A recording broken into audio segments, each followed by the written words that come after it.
12:02. Thank you, Anna. So I'll give you a brief introduction and then you can take it away. So hi, everybody. Thanks for coming to today's seminar. I'm very excited to introduce today's speaker, Dr. Judy Grisel. If you haven't seen her speak before, I can tell you you're in for a treat because she's a great speaker. Dr. Grisel grew up in New Jersey and then moved to Florida and went to Florida Atlantic University, where she got her bachelor's degree in psychology.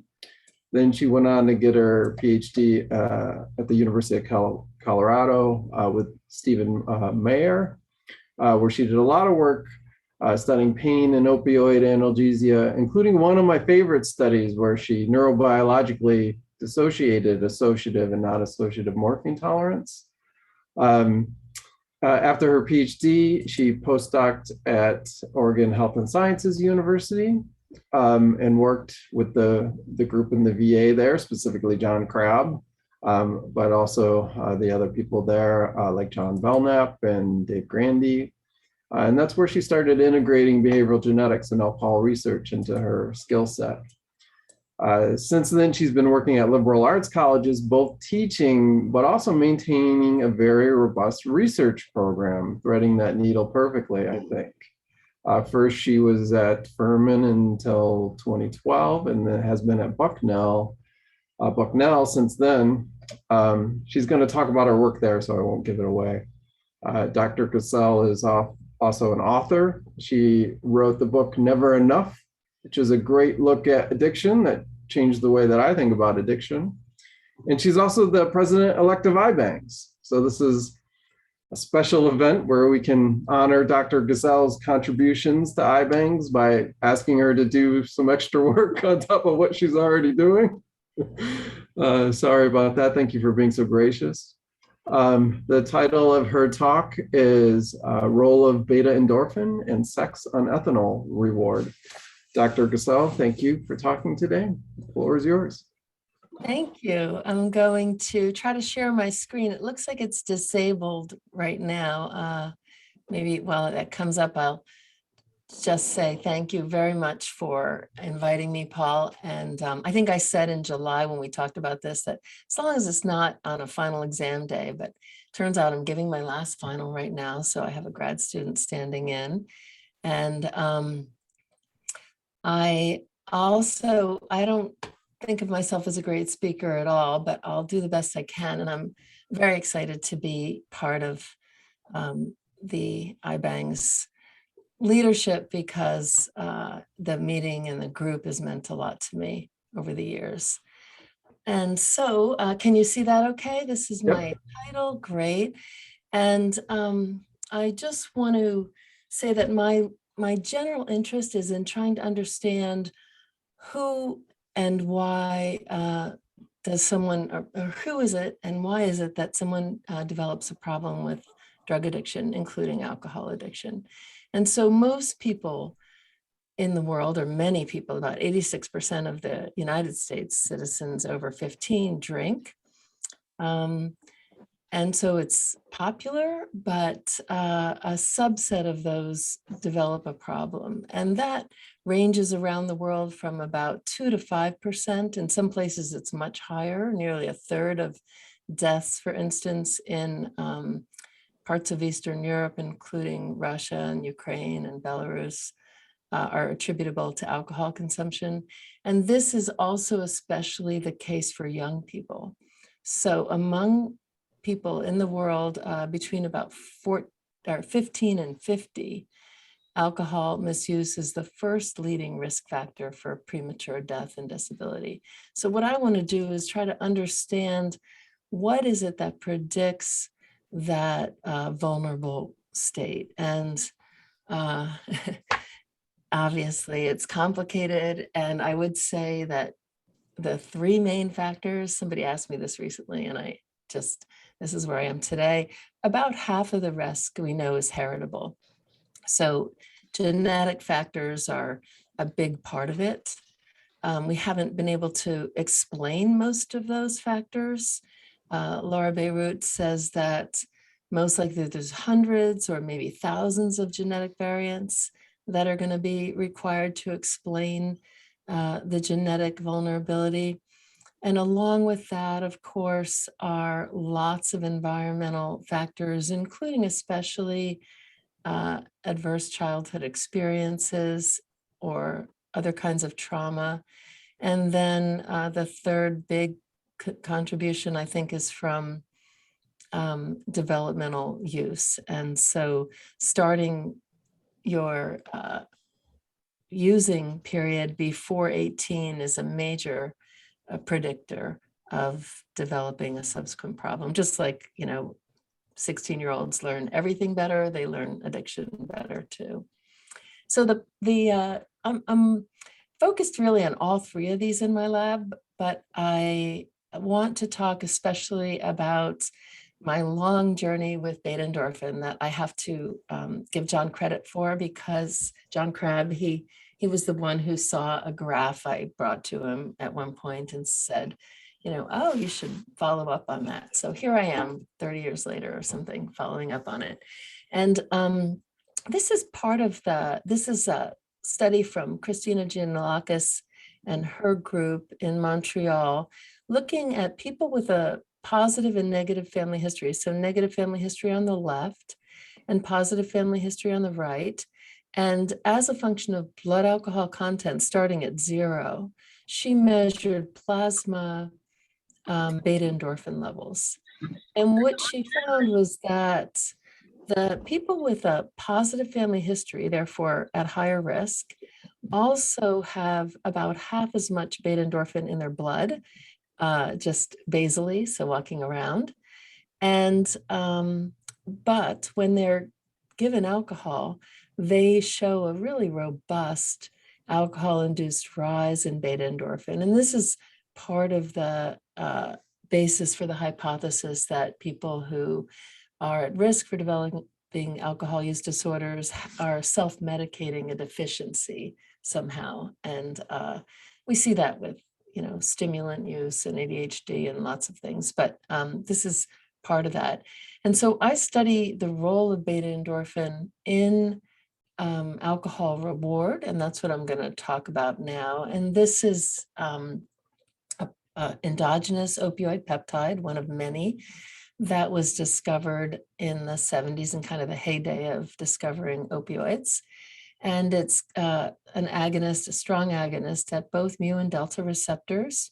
It's very potent analgesic, and it's derived from the POMC or pro-opiomelanocortin gene. And it is the carboxy end of that gene, which also makes, as you probably know, ACTH and MSH, beta-lipotropin. But the very last peptide cleaved is beta-endorphin. And beta-endorphin and POMC in general play a role in lots of things, including briefly, energy balance, stress homeostasis, social interactions and the reward we get from those, and the rewarding properties of alcohol, which is where I'll mostly focus. So beta-endorphin is localized in a few areas in the brain, in the arcuate nucleus of the hypothalamus. And these are cell bodies that you could see and where they project to. The paraventricular nucleus, also the hypothalamus, the BNST, which is, is very critical to stress response, and the nucleus accumbens, critical for reward and VTA, and then the central nucleus of the amygdala. But it's not really all over the central nervous system like some of the opioid peptides are. It's also released in response to alcohol. So this is a study by Foster Olive, and here are a couple of studies by, again, the Giannakis lab, showing that in different areas of the brain, using microdialysis, we can see that beta-endorphin levels rise in response to alcohol exposure. So in many of those areas I just discussed. It's also dense in the pituitary gland, POMC, obviously, and there it seems to feedback and shut off the HPA axis. So beta endorphin acts, as I said, to regulate the stress response. And it does that pretty directly by inhibiting the secretion, the synthesis and the secretion, the activity of CRH neurons. This is an old study showing that as beta endorphin concentration goes up, CRH concentration goes down. So I studied this while I was in Portland so long ago. Somebody, Malcolm Lowe, developed, and his colleagues, Rubenstein, developed a mouse missing beta endorphin. And I sometimes call them knockouts, but they're really transgenics because there was a premature stop codon inserted into the POMC gene. And this is the days where it took years and years to make these mice. And they were molecular biologists. So fortunately for me, they needed behavioral neuroscientists to help parse the effects of the knockout. So I'm still working on that. But I think what the first place I began to look and become interested is to ask whether low endorphin related to high basal stress. So I said that normally endorphin shuts off CRH, and activation of the stress response creates the synthesis and release of endorphin. So is it the case that without endorphin, there's poor negative feedback on this HPA response? And one of the early studies I did, suggested by a biologist, because it would never really occur to me to look kind of below the neck, was to measure adrenal weights in mice, the C57 black 6, which have the transgenic. So the knockouts or the transgenics that I study are fully back-crossed, and they're now cryopreserved at JAX, so they're available commercially. So I use the C57 black 6 as a control in all these studies. And these were heterozygous mice, and these, of course, are the ones missing endorphin. And small but significant differences in adrenal weight, suggesting kind of overactivity of the HPA axis, which is more clear, maybe, and directly evident in this study, where here I'm studying wild types. So that, again, these are C57 black 6 mice from JAX, and these are the transgenics. The blue are the males, and the red are the females. So you can see that there are sex differences in CR8 or corticosterone. Sorry, this is in blood levels of cort. And those are well known. So females are much more prone to high stress states and behaviors, but also that especially the female beta endorphin deficient mice should seem to have a higher level of cort. They do have a higher level of cort. And when I'm going to focus a lot on sex differences, but I just want to kind of give credit to an old reference to this from the 1955 edition of Alcoholics Anonymous. And I want to particularly call your attention to this sentence buried in there about how it is one becomes an alcoholic, according to them. And they say that potential female alcoholics turn into the real thing and are gone beyond recall in a few years. And it turns out that this is increasingly appreciated by the scientific community as well. Even though women drink less than men, fewer of them drink and they drink less, they are more susceptible to alcohol-related health consequences. And they need less alcohol to become intoxicated, but even if you control for the same amount of alcohol, they develop problems, including early death, quicker than men do. So, I think it worked. Hi, is everything okay? All right, so I'm going to talk about some binge drinking studies, and in mice, these are drinking in the dark studies, but what we're modeling in our lab is binge drinking in humans. And this is really drinking to get drunk. So if you're drinking enough to reach, 80 milligrams per deciliter, which is the legal limit, then you're, drinking probably too much. And that can happen for men with about 5 drinks in 2 hours or so, and for women with about 4 drinks because of those kinetic differences that I described. So this binge drinking is really a factor predisposing to addiction. It's very common, especially in young people, but it's also common in anybody experiencing a pandemic. So it's really gone up in the past couple of years all over the world in all kinds of groups. So I think I just said this. I guess that one of the things I wanted to point out about that binge drinking, which is also probably connected to COVID-19 and the situation we've all been in, is this idea that suggested that this is really likely in people who are trying to cope with stress.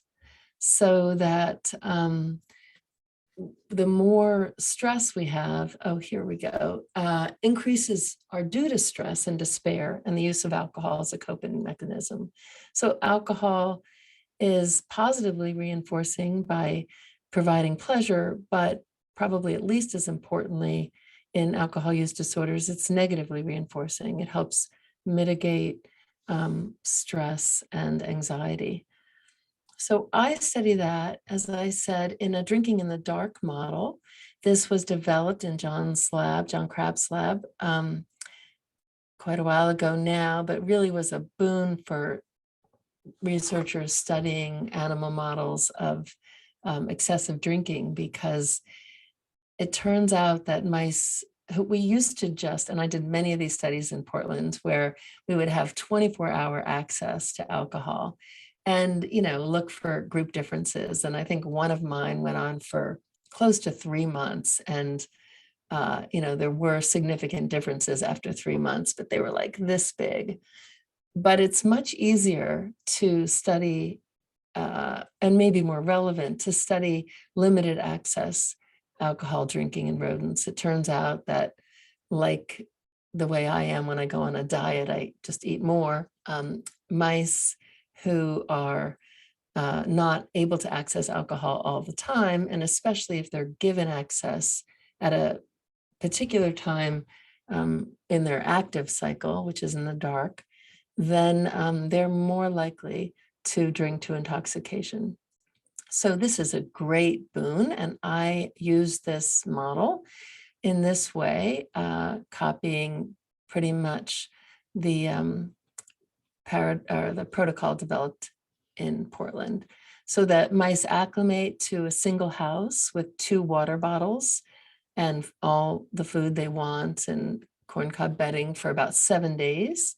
And then for 2 hours a day, for 3 days in a row, I replace one of those water bottles with 20% ethanol in tap water.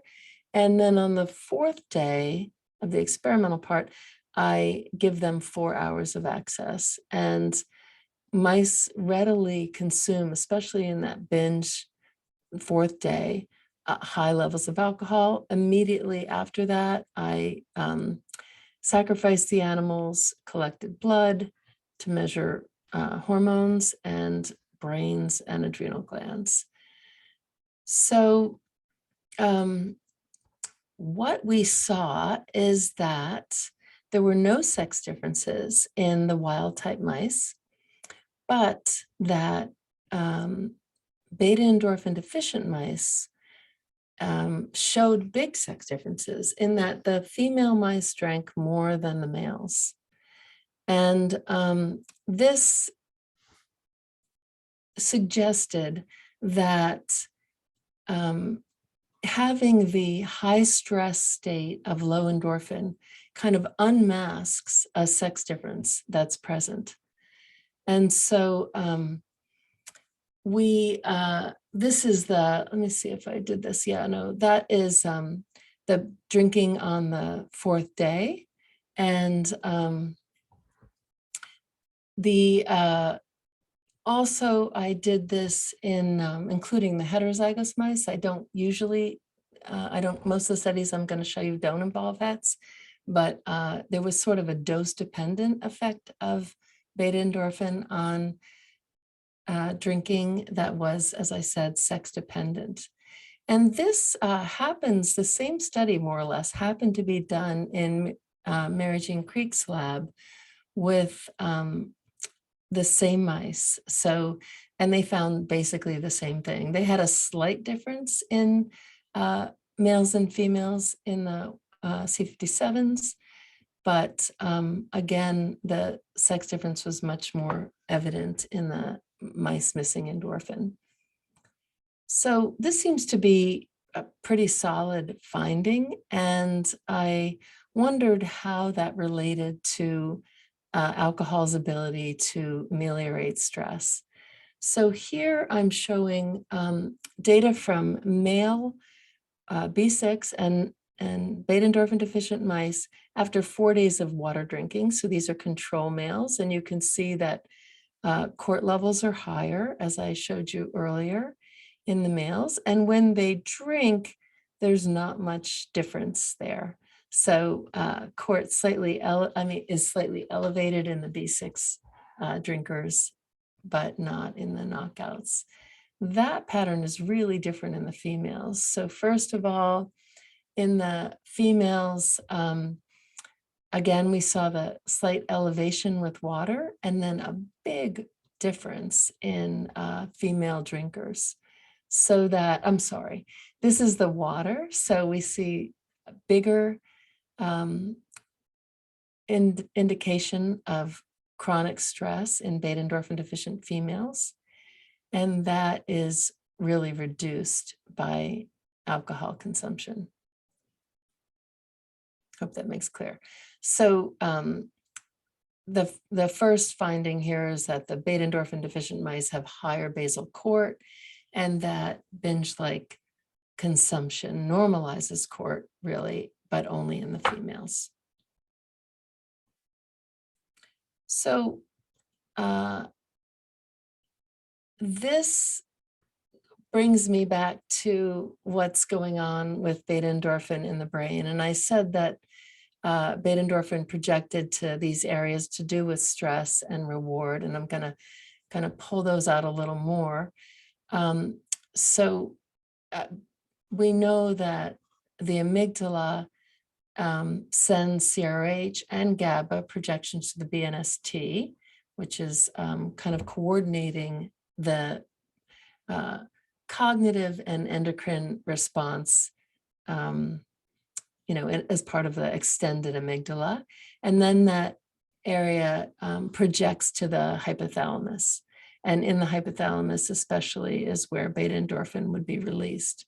So the hypothesis for us was that higher CRH in the amygdala would increase BNST, CRH activation, and lead to more CRH in the PVN, and this would produce more HPA activation, as we saw in the beta endorphin deficient mice.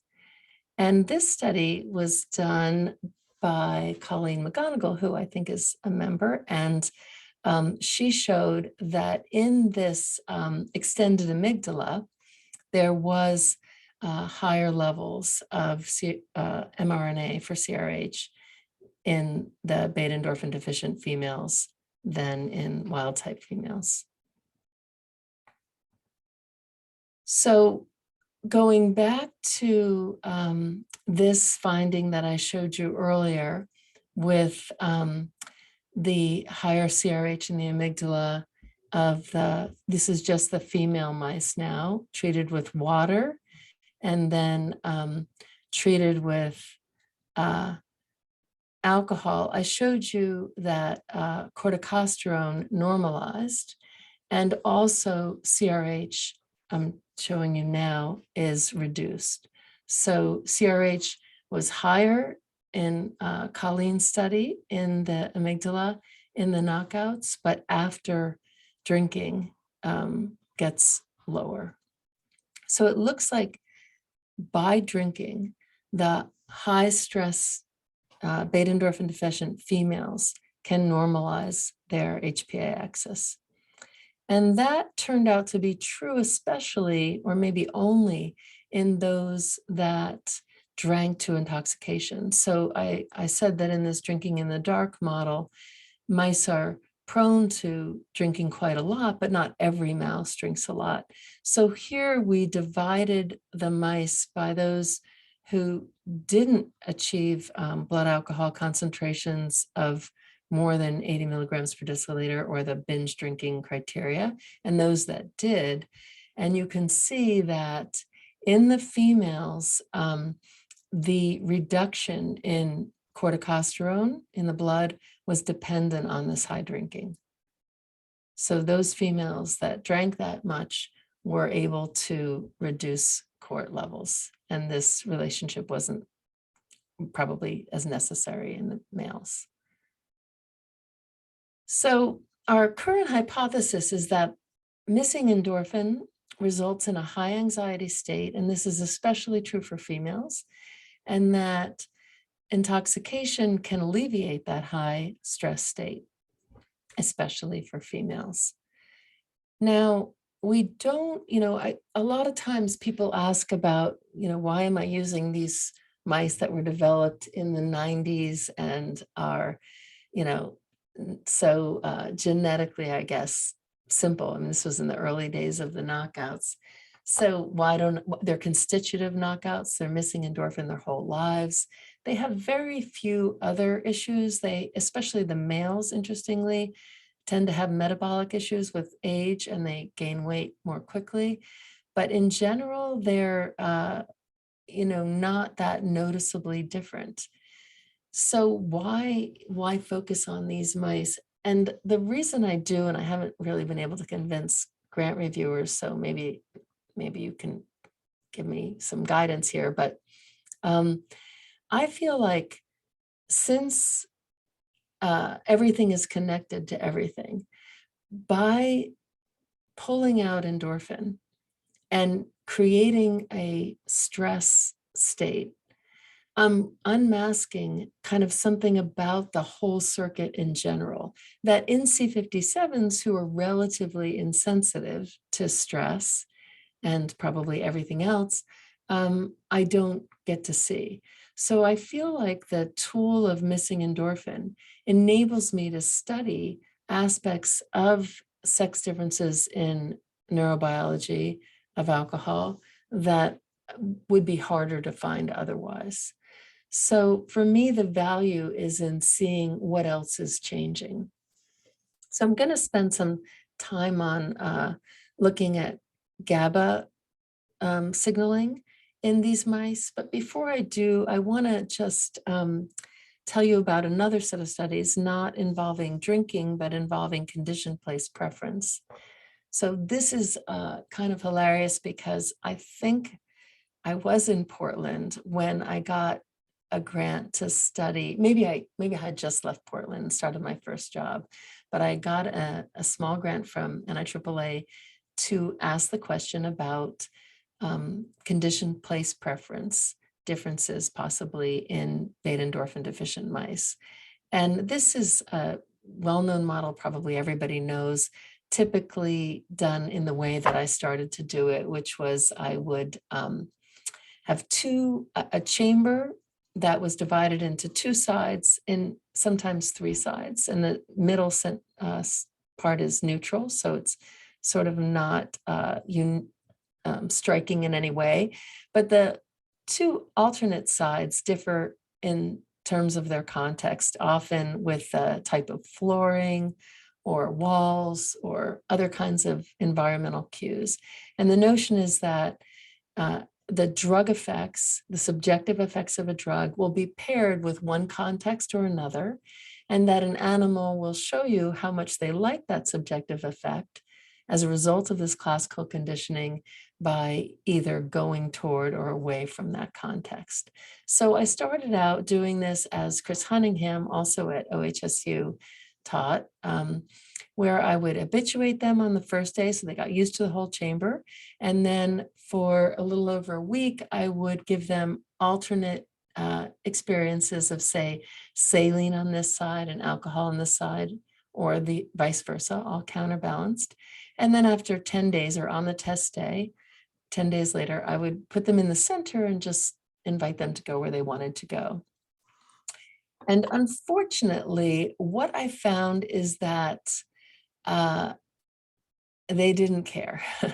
My beta-endorphin deficient females were indifferent to the side. After all of that, they didn't pay any attention.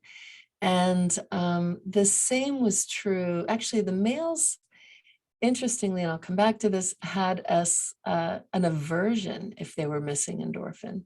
But really, it was hard to interpret this because the C57s couldn't care less about alcohol. And I tried various doses. I even talked to Chris and Larry Middow, a couple of people who were able to get this to work. And in my hands, in my lab, I just couldn't get my control mice to show that they liked alcohol. So I have since switched to a different model, and this came out of years of frustration. And this is a single exposure condition place preference. So instead of 8 pairings, 4 with alcohol and 4 with saline, or sometimes people do even more, none of that worked for me. Not reliably. I developed a model where I give a smaller dose of alcohol, either on day 1 or day 3 of a 5-day protocol. There's no habituation. And what the chamber looks like is not, it's maybe hard for you to see, but one side of the chamber has square tiles.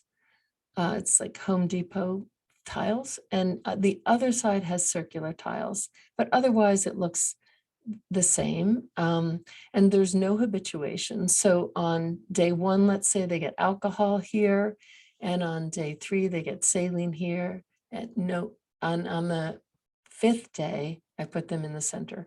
On the 2nd and 4th day, I just leave them alone in their home cage and let them consolidate. So when I do that, I find that everybody likes alcohol. And so again, it's counterbalanced. So half of them get alcohol on circle and half on square, half on day 1, half on day 3. And it doesn't really matter. They all show a preference over 50%, which is the null hypothesis, for the alcohol paired side. No individual or no genetic differences or sex differences. So I'm going to break that out in males first, because this is the data I just showed you. These are both significantly more than 50%. So I went up in dose thinking maybe if I make it not quite so friendly, we'll see who really likes it. And neither of my males, the C57s or the knockouts, liked it. These are data we're trying to replicate. Or I'm in the process of adding to. So here, same thing in females. They all like the lower dose, but only the female beta-endorphin deficient mice like the higher dose. And this may be related. Well, so I don't know exactly what the cause of this is, but maybe you remember that I showed you these data earlier where the female mice lacking endorphin drank more alcohol than their wild type counterparts. And that could indicate that they're sort of innately tolerant. So they would have to drink more, and they therefore would like the higher dose also. But I didn't really elaborate much, or I haven't, on why the males tend to have the opposite effect. So this was not true in the zoo study I showed you, but there was a tendency. But in my hands, the males lacking endorphin drink less. And so I'm going to try to I'm trying now to follow up on that. And in this study, I gave them a whopping dose of alcohol. This is another thing I learned in John's lab of, and measured their loss of writing reflex. And what I found was that there was no sex difference in loss of writing reflex in the females, I mean, in the B6 mice, excuse me. The females lacking endorphin actually slept shorter and the males slept longer. So the idea is that as a result of beta endorphin deficiency, for some reason, males become more sensitive to the sedative effects of alcohol, are then less likely to drink to intoxication and to find it rewarding in the place preference test. And females who are somehow immune to that are more inclined to drink and benefit from the anxiolytic effects. So to try to understand a little bit about why that might be, I'm turning to the GABA A receptor and especially the alpha-2 subunit of the GABA A receptor. And we know that the anxiolytic effects of alcohol are mediated through the GABA A receptor and particularly maybe dependent on or related to that alpha-2 subunit. This is, a pentameric ionotropic receptor that mediates IPSPs. And it's really important, as I alluded to earlier, in all of these stress-related areas. And so the idea is that high stress in beta endorphin deficient mice, because there's not negative feedback onto CRH, results in changes in the structure of the GABA A receptor, and particularly maybe in the expression of this alpha-2 subunit. So we took male and female wild type and deficient mice, and we did the 4-day drinking in the dark protocol with either alcohol or water, as I showed you earlier, and then looked for expression of this subunit. And this is the water-treated mice. So we see big differences in alpha-2 in that overall male deficient mice have less, and but not quite in every area, but the females really show this difference. So, kind of floor levels of alpha-2 expression. And that after alcohol, this deficiency was kind of overcome, and especially overcome in the females. So I had to change the axis here from very small differences to massive rise in this subunit. So that doesn't really, this doesn't probably explain the differences in males, but it may help explain something about why the females benefit in terms of reducing their anxiety levels. So I would say that anxious behavior is mitigated by beta endorphin normally, and that beta endorphin levels are interacting with sex so that females lacking beta endorphin are more sensitive to the negative reinforcing effects of alcohol, benefiting from its ability to reduce anxiety especially. And maybe the males are more sensitive to the sedating effects of alcohol. And that there are sex-dependent changes in CRH and corticosterone and GABA A as well that are dependent on beta endorphin levels. So before I take questions, I just want to say where I've kind of stopped with this. I'm interested in really understanding the differences in sedation in the males. And this is an example of the same kind of data I showed you earlier. So those were in kind of untreated males. These males had sham surgeries. So I'm going to show you castrated males in a second. But in the sham treated males, beta-endorphin deficiency makes them sleep much longer after a high dose of alcohol. When I castrate them, that completely went away. And so I don't know why. I don't know what that has to do. I've been trying to follow up on this for a while. Testosterone restores it, and sesame oil as a control does nothing. So this again suggests that males and females respond to alcohol differently, and beta endorphin deficiency lets us by promoting neurobiological changes related to stress adaptation is a key player in that. So that sex differences in alcohol sensitivity have to do with beta endorphin levels.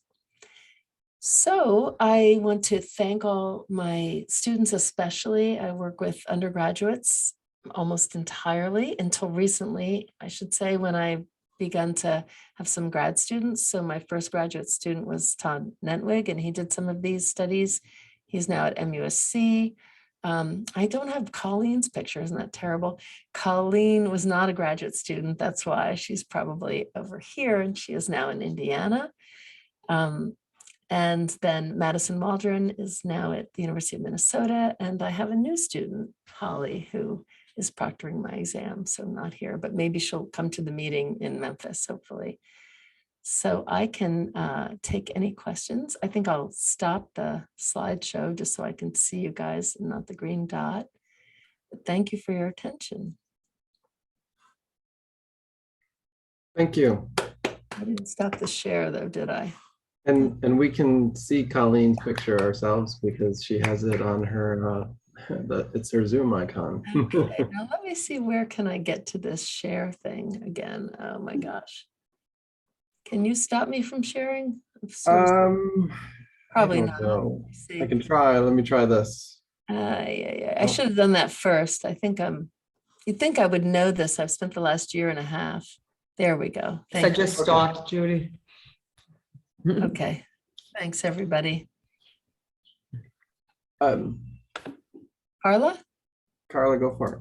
Hi, Judy. That was really interesting. I'm also really amazed at incredible amount of work that you can do with undergraduates. That's fantastic. So I was wondering, do you think the beta endorphin effects on sex are during development or adulthood or some combination? Do you think the circuits are physically different? Yeah. Well, so one potential issue is differences in raising and kind of epigenetic differences. And we just did, and I don't have this graph with me, but a student just finished this replication. One thing about working with undergrads is I have to replicate everything just to make sure it's not, something about a particular student, because I don't have a lot of continuity. On the other hand, I think it's pretty bulletproof if it works. So anyway, I just replicated this where we did maternal separation. And in one study, we did 15 minutes a day and for days 5 through 18. And in the one I just finished, at 3 hours a day. And we measured licking and grooming, so attention before and then after, for an hour after. And there were no differences, no genetic differences at all.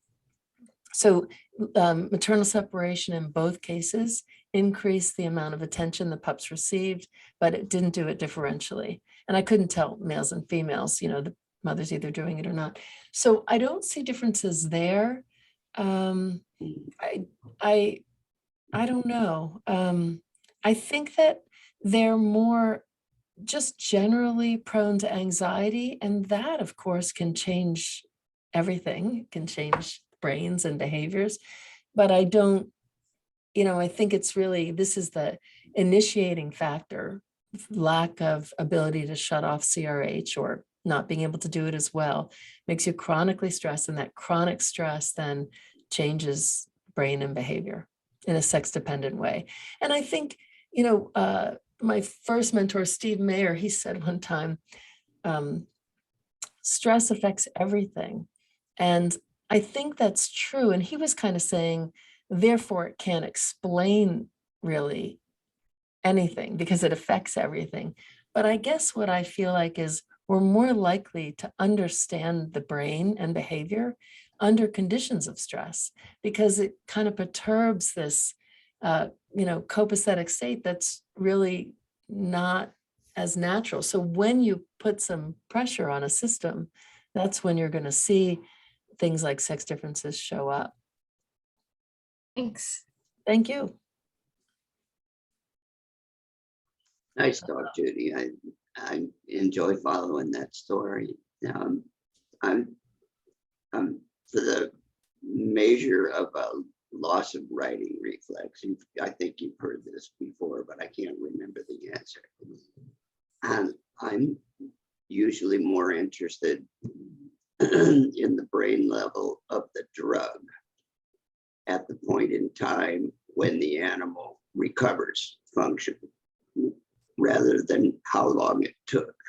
Mhm. Because it seems to me measuring elapsed time is a mixture of two possible causes. One is the sensitivity of the target brain tissue, Mhm. and the other is how well is your metabolic system doing getting rid of it. Mhm. So I'm just wondering if you've ever compared these genotypes at the time of recovery. So I have, and I didn't see differences, but we decided to try to replicate this with something I think you might have developed, which is the parallel rod. I would love to show you those data because I had a student working on this all fall and is going to do an independent study. He made his own parallel rod test, and we were giving different doses. And then we have done the study where we just give different doses and look at blood alcohol concentrations, and there's no kinetic differences. But we haven't connected that to waking up yet. So I know that over time there's no differences, but I think the more direct way would be, like you say, to let them wake up and then get the blood alcohol levels. But I've done it many ways and to different doses, and there are no kinetic differences that I see. Okay. So I should have really put those graphs on there. Thanks. Next time. Anybody else? I have a question in the chat from Michael Bozarth. His screen name is Horace, but he's at Buffalo, so I know it's him. He's asking about your CPP test. He wants to know if you've tried extending the number of conditioning trials, because he finds that in rats, he can actually get a CPP if you do conditioning trials up to 10 exposures, which is a lot more than you need for psychostimulant drugs. So I am so sympathetic. What's his first name? It's not Horace, but It's Michael Bozarth. Michael. Oh, He's yeah. the famous Michael Bozarth from the Yeah. Wise and Bozarth psychomotor stimulant theory. Yeah, it's only my nerves that made me not be able to do that. But I tried 12 and also a higher dose. I think it was 2.5 grams per kilogram, following some suggestions. Mm. And I could sometimes get it. And part of my problem, honestly, is that I'm teaching a lot. I don't have a tech, and I don't have, anybody who's in the lab all through the weekends, like Chris Cunningham did. So I couldn't, it was not reliable. I would sometimes get it, sometimes not. So alcohol is tough to condition. And my thought is that if you're giving 2.5 grams per kilogram, 10 days or 6 to 12 days, they might have a little bit of dependence, that draws them to that context too. I would say, Michael, that I did publish a study in rats using this single exposure CPP with Todd Nentwig, actually, is the first author. So you could find that, and I think this is much less time consuming, and it's measuring something else. It's really measuring the initial liking of alcohol, which I think is one of the factors, along with how well do you like it over time. But I think this is getting at something maybe a little different. So because, I don't know, I just couldn't reliably get, and also C57 mice are tough. So I did get it better in other strains a little bit, but I kind of needed my wild type mice to match the literature, and I couldn't. So I had to make my own literature. I'm always concerned about the developmental differences with your knockout preparation, so I'm a bit of a skeptic, not on your research, but on the whole prep. Have you tried pharmacological manipulations? I'm thinking things like chronic naltrexone and a mini pump or something to see if you can replicate your basic effects. I didn't, in the single exposure one, I have tried naltrexone, and naltrexone during conditioning completely blocked place preference. It didn't block expression on the test day. But that doesn't really, that's not exactly your question. So, it would be good to,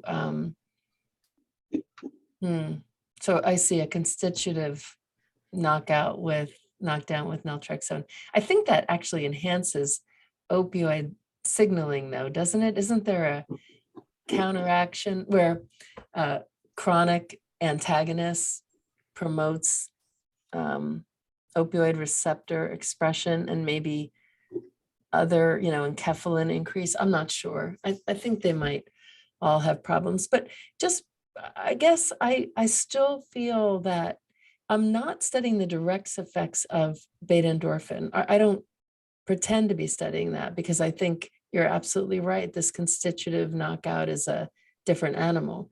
But as a result of that, enough stuff changes that I think I can link to altered stress sensitivity, that it might be a good model for understanding why and when people use alcohol.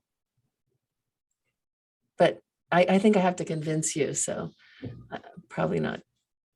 You don't have to convince me. That was an IN in front of famous, infamous. I think that was neglected. You got an aversion at one point, and years ago I got an aversion also with animals that were mildly stressed, administered naloxone. I think I used then with the conditioning trials, but the naloxone mixed in sodium metabisulfite, which was a preservative commonly used then. I actually got a place aversion with that. I apologize for coming into your talk late, but I really enjoyed it. Oh, well, thank you. And I'll look that up and maybe pick your brain another time. Thanks. Also, speaking of CPP, Chris Cunningham, I think it was like in 2007, 2008, he published sort of a one-off paper where he looked at a Pavlovian conditioned approach where he put a visual stimulus on one side of the CPP chamber, and they would gradually start approaching that stimulus. I think it was literally like a star painted on the wall, and it happened like within 2 or 3 trials. So it was super fast, but I don't think he did C57s. I think it was with DBAs and another weird strain and ZBs, I believe it was. But he never followed up on that technique, but it's something like if you're interested in undergraduate friendly projects where you can get conditioning to happen rapidly, I don't know, to find out about that. I think it was in Psychopharm 2007 or something like that, if my memory serves me. I have a question about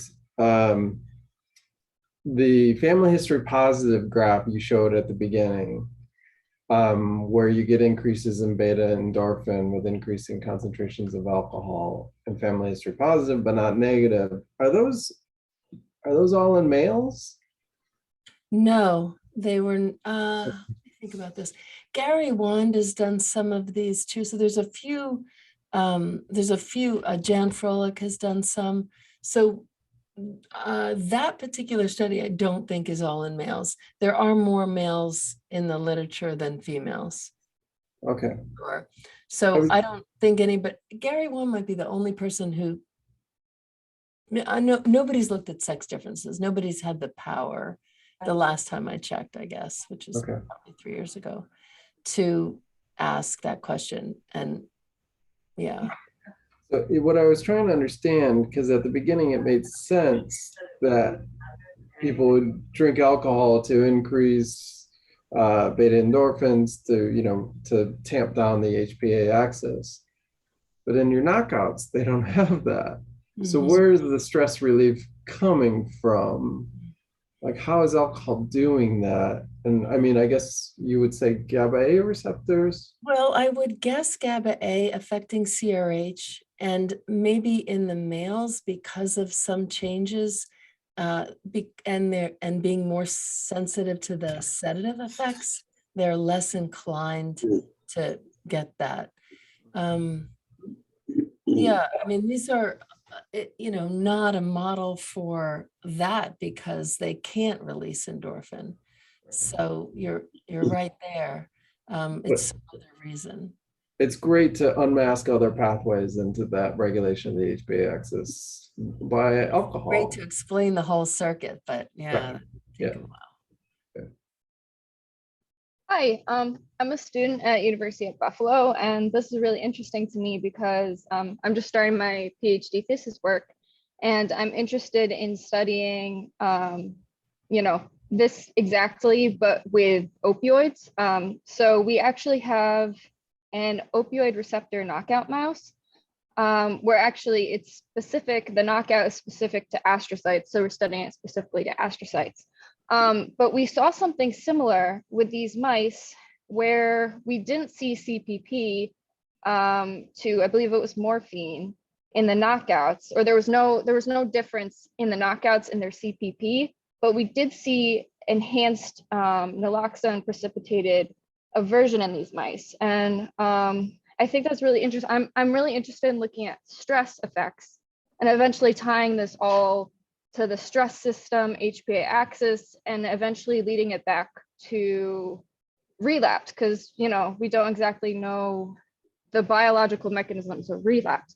So I'm wondering, do you think it would be accurate to say that the increased corticosterone, the increased stress response would possibly in the end be a driver of addiction and relapse? Because it seems like it was sort of a driver of alcohol drinking in order to, bring back down those corticosterone levels.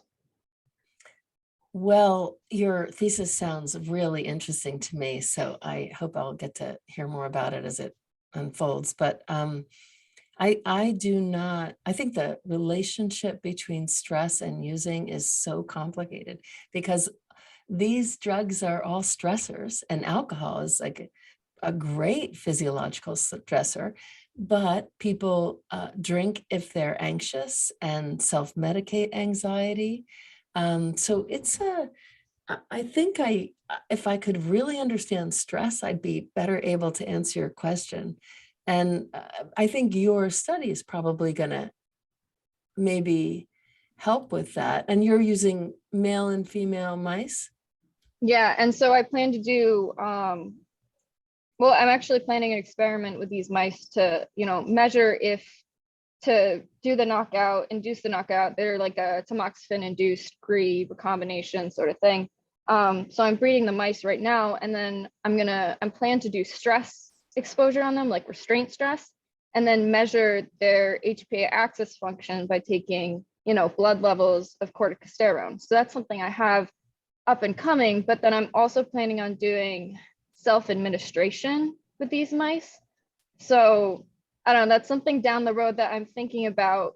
If I do self-administration, maybe these mu opioid receptor, because you show that the beta endorphins, which act on the mu opioid receptor, are really kind of important in this HPA axis function. So yeah, I don't know, it's just it kind of fits in with my thesis sort of. And I think it's really interesting. There is single exposure morphine plays preference in preliminary studies in my lab to 5 mg per kg. We're following up on that now, but I'll have that data actually at the end of this week. So I would love to be in touch, and I'm very excited and interested to hear about the astrocyte specific knockout. But you said, just so I can be clear, that they do show withdrawal. Even Yes, yeah. I would. So it's just, yeah, because it's just the astrocytes that have the knockout. So I'm thinking that the astrocytes possibly are more mediating like the stress response more than anything. And astrocytes are shown to be, you know, players. I've read some papers where they're players in the stress response, but I don't know, I'm having to make my own literature here because there's nothing connecting sort of the two. So, but this is an interesting, like, you know, showing the role of a mu opioid receptor proxy for kind of the role of stress and drug taking, I guess. Yeah, well, it sounds great to me, Christy. So keep in touch. Fingers crossed. Yeah. Okay. Thank you very much. Very interesting. Thank you. Great questions, everybody, which I think is a good signal of the engagement in your talk. John, did you have another question? No, Okay. I think we're at the hour now, so I think we can say a sad goodbye to everybody. Thank you so much for giving the talk today, Judy. A great way to end the semester. I hope you have a great rest of your day, and I look forward to you being the IBANGS president in the future. Thank you. Thanks Thank you, again for the Judy. chance to be See you here. in And I'll Memphis. see you all soon. Yep. See you in Memphis, and I'll see you in January at is it Lisa's talk or somebody else? I forget now. David Yench is our next yeah. speaker in January. Thank you. All right. Bye, everybody. Bye. Bye-bye. Happy holidays, everyone. Bye. Yes, you too, Alex.